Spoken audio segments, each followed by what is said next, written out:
नमस्कार दोस्तों, मैं आपका मित्र, आपका दोस्त पंडित भूदेव शंकरधार।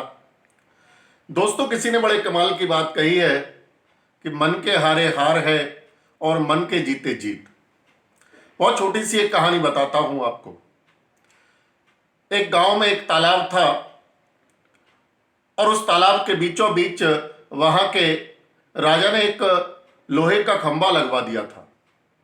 बहुत ऊंचा खंभा था और पानी में लगा रहने के कारण वो बहुत चिकना हो गया था। एक बार उस तालाब के मेंढकों ने मन में विचार किया कि हमें एक प्रतियोगिता रखनी चाहिए कि जो कोई भी मेंढक इस लोहे के खंभे पर सबसे ऊपर चढ़कर दिखा देगा, इसके शिखर पर, इसकी चोटी पर पहुंचकर दिखा देगा, वो प्रतियोगिता का विजयी माना जाएगा। सारे मेंढक मिलकर उसका सम्मान करेंगे। प्रतियोगिता का दिन निश्चित हो गया। सारे मेंढक तालाब के किनारे इकट्ठे हो गए। दूसरे तालाबों से भी मेंढक आ गए और प्रतियोगिता ठीक समय पर प्रारंभ हो गई। सारे मेंढक उछल उछल कर उस लोहे के खंभे पर चढ़ने का प्रयास करने लगे। लोहे का खंभा बहुत चिकना था, बहुत ऊंचा भी था। जो मेंढक लोहे के खंभे पर चढ़ने का प्रयास कर रहे थे वो बार बार चढ़ते और बार बार गिर जाते थे। चारों ओर से बहुत सारे मेंढक दर्शक बने हुए शोर मचा रहे थे। वो कह रहे थे, अरे तुम लोग व्यर्थ ही इतनी मेहनत कर रहे हो, इस खंभे पर कोई नहीं चढ़ सकता, कोई इस खंभे की ऊंचाई तक नहीं पहुंच सकता, ये असंभव है। और ऐसा वो हाथ उठा उठाकर बार बार चिल्ला रहे थे।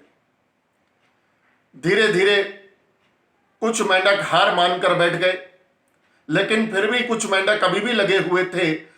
अब जो हार मानकर के मेंढक बैठ गए थे वो लोग भी उन अन्य दर्शक मेंढकों के साथ मिलकर चिल्लाने लगे, नहीं, ऐसा कोई नहीं करके दिखा सकता, इस खंबे की चोटी तक पहुंचना बहुत मुश्किल है, मुश्किल ही नहीं, असंभव है। और फिर धीरे धीरे ऐसा हुआ कि सारे मेंढक हार मान करके उन्हीं दर्शकों में शामिल हो गए और सब जोर जोर से कहने लगे, नहीं, ऐसा नहीं किया जा सकता, इस खंबे पर चढ़ना असंभव है। सबने देखा एक छोटा सा मेंढक अभी भी लगा हुआ था। सब हाथ उठा उठाकर उसको कहने लगे, अरे तू व्यर्थ इतनी मेहनत कर रहा है, व्यर्थ परिश्रम कर रहा है, अरे तू इतनी ऊंचाई तक नहीं जा सकता। पर वो छोटा मेंढक लगा रहा, लगा रहा, लगा रहा और एक समय में वो उस खंबे की चोटी पर पहुंच गया। जब वो उस खंबे की चोटी पर पहुंचा तो सभी मेंढक तालियां बजाने लगे। जब वो उतर कर आया, उसका सम्मान किया गया। मेंढक उससे पूछने लगे कि तू इस खंबे की चोटी तक कैसे पहुंचा। तभी किसी ने पीछे से कहा, अरे उससे क्या पूछते हो, वो तो सुन ही नहीं सकता, वो तो बहरा है।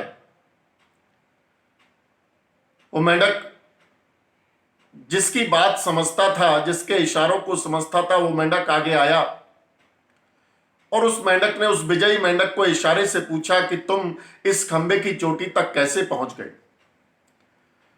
तब उस विजयी मेंढक ने कहा कि जब आप लोग हाथ ऊपर करके चिल्ला रहे थे, जोर जोर से शोर मचा रहे थे, तो मुझे लगा आप लोग मुझसे कह रहे हैं कि मैं ही इस खंबे की चोटी तक जा सकता हूं, मैं सफलता प्राप्त कर सकता हूं।